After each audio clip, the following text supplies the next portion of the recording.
Sfiduciati dai partiti, stanchi delle promesse, gli artigiani del Veneto in un sondaggio commissionato all'istituto demetraopinioni.net dalla stessa Confartigianato ed eseguito tra 947 piccoli imprenditori dettano la loro agenda politica in vista delle elezioni. Meno tasse alle imprese che creano occupazione e reddito, accesso al credito più semplice, riduzione di spesa pubblica e burocrazia.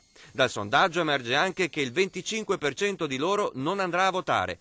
Tra chi invece andrà alle urne il 38,1% voterà centrodestra. Siamo sempre stati moderati, ha ricordato il presidente di Confartigianato Veneto Sbalchiero. E ben il 33,6% sceglierà il nuovo, Grillo e Giannino.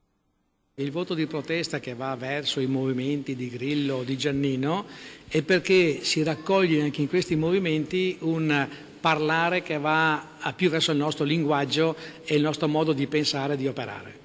Secondo il sondaggio, i due nuovi movimenti piacciono soprattutto ai delusi da PDL e Lega. Alla domanda qual è il suo candidato premier preferito, gli artigiani si spaccano in 4 tra Grillo, Alfano, Giannino e Monti, che viaggiano testa a testa. Alta la percentuale di chi però non risponde, 18,6%, e di quelli a cui non va bene nessuno dei candidati presidente, 9,6%.